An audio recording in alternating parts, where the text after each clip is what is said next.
किसान साथियों, एक खाद होता है बोरॉन। बोरॉन के इस्तेमाल से क्या लाभ होता है, बोरॉन तत्व क्या होता है, कैसे काम करता है, सही और सटीक जानकारी हम आपको इस वीडियो में देने वाले हैं। इसका इस्तेमाल का सही समय हम आपको बता देंगे। कई बार हम कंफ्यूज हो जाते हैं कि कब इस्तेमाल करना है, क्या शुरुआत में इसको इस्तेमाल करना है, बीच में इसको इस्तेमाल करना है, एकदम अंत में इस्तेमाल करना है, मतलब का इस्तेमाल करने का सही समय है, ये भी हम आपको बताएंगे।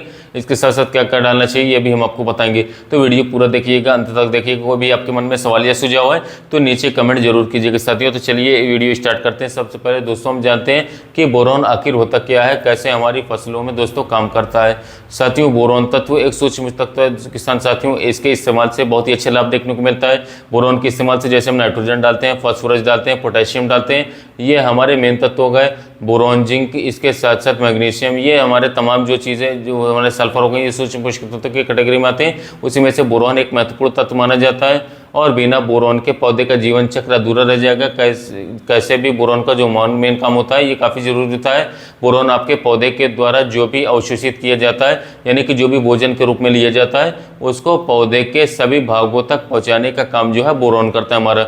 अर्थात पानी हो गया, खाद हमारा हो गया, मैक्रोन्यूट्रिएंट्स हो गया, जो भी आप खेत में डालते होंगे, चाहे आपने यूरिया डाला, चाहे आपने पोटाश डाला, चाहे आपने साथ ही डीएपी डाला यानी कि फास्फोरस डाला, तो यहाँ पर इन सभी खादों को आपके पौधे के सभी भागों तक पहुँचाने का काम जो है हमारा बोरॉन का होता है। इसलिए हम बोलते हैं कि बिना बोरॉन के पौधे का जीवन चक्र सही से बिल्कुल भी नहीं पूरा हो पाएगा।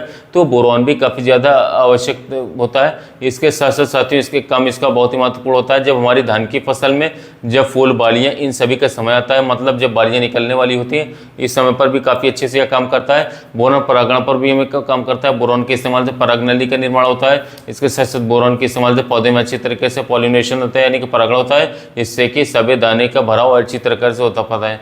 तो बोरॉन काफ़ी जरूरी तत्व साथियों हमारी फसलों के लिए माना जाता है। अब ये तो अपने ध्यान जाने लिया कि जरूरी तत्व माना जाता है। अब हम जान लेते हैं कि आखिर हम धान की फसल में बोरॉन का इस्तेमाल कब कर सकते हैं, कैसे कर सकते हैं। धान की फसल में आप बोरॉन का इस्तेमाल कभी भी कर सकते हैं, किसी टाइम पर इस्तेमाल कर सकते हैं। कुछ समय होता है जब आप धान बोरॉन में डालेंगे तो काफ़ी लाभ मिलेगा। तो यहाँ पर आप चाहें तो बोरॉन का इस्तेमाल 2 बार में कर सकते हैं, 2 शिफ्ट में। पहली बार बोरॉन का इस्तेमाल करिएगा कल्ले निकलते समय। इस समय पर पौधे में जब अच्छी प्रकार से भोजन अच्छी तरीके से सभी अंगों तक पहुँचेगा तो कल्ले का विकास अच्छी तरीके से हो पाएगा।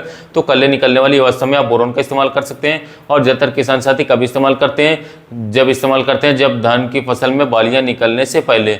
बालियाँ निकलने से पहले साथियों अगर आप बोरॉन डालते हैं धान फसल में तो फायदा ये मिलता है कि जब बालियाँ निकल आती हैं तो जो पॉलिनेशन होता है साथ में, तो तब आपके दाने का भराव सही प्रकार से होता है, सही तरीके से होता है, दाने में खाली रहने की समस्या कम रह जाती है। तो यहाँ पर बोरॉन कब डालना है, बालियाँ आने से पहले भी आप डाल सकते हैं, इसके साथ साथ कल्ले निकलते समय भी आप डाल सकते हैं। अब हम जान लेते हैं कितनी मात्रा में हमें बोरॉन डालना चाहिए। साथियों जो बोरॉन 20% वाला हमारा था इसका इस्तेमाल करिएगा साथियों। 20% वाले बोरॉन की 100 से 125 ग्राम मात्रा ही आपको साथियों इस्तेमाल करना है, अच्छा लाभ मिलेगा आपको। अब यहाँ पर एक सावधानी आपको और बरतनी है, बोरॉन की ज़्यादा मात्रा अगर आप इस्तेमाल कर देंगे तो बहुत ही नुकसान देखने को मिलेगा, आपकी फसल भी खराब हो सकती है दोस्तों। तो कभी भी बोरॉन अधिक मात्रा में बिल्कुल भी इस्तेमाल नहीं करना है। 100 से 125 ग्राम मात्रा दोस्तों 1 एकड़ खेत के लिए पर्याप्त रहने वाली हमारी इतनी ही मात्रा में बोरॉन का इस्तेमाल हमको धान की फसल में दोस्तों आपको कर देना चाहिए। तो जब बालियाँ निकलने वाली होती हैं, गबोड़ अवस्था में होती हैं, गोब अवस्था भी आप कह सकते हैं, इसी समय पर बोरॉन आपको डालना है लगभग 125 ग्राम तक, 20% वाला है। इसके साथ में आपको डालना चाहिए काफ़ी अच्छे रिजल्ट के लिए NPK 0/34। NPK 0/34 बहुत ही अच्छी तरीके से धान फसल में काम करेगा। लास्ट टाइम में NPK 0/34 अगर आप डालते हैं तो 0% नाइट्रोजन, 52% फास्फोरस, 34% पोटाश देखने को मिलेगा। तो इससे बालियों को विकास अच्छी तरीके से होगा, अच्छी तरीके से दाने का भराव होता है। इसके साथ जो दाने हैं अच्छे तरीके से आएंगे, बालियाँ अच्छी से अच्छे रहेंगे। इसके साथ साथ जो आपके बालियों के विकास में काफ़ी मदद करेगा। तो यहाँ पर NPK 0/34 1 से 1.5 किलोग्राम साथ में इसके साथ साथ बोरॉन 20% वाला 100 से 125 ग्राम डालना चाहिए। यहाँ पर बालियाँ निकलने के बाद इसका इस्तेमाल बिल्कुल भी नहीं करना है, इस बात का ध्यान रखना है साथियों। बालियाँ आने से पहले ही आपको डाल देना चाहिए। अब जब आप NPK 0/050 डालते हैं दाना भरते समय उस समय पर डालेंगे तो कोई लाभ बिल्कुल भी देखने को नहीं मिलेगा।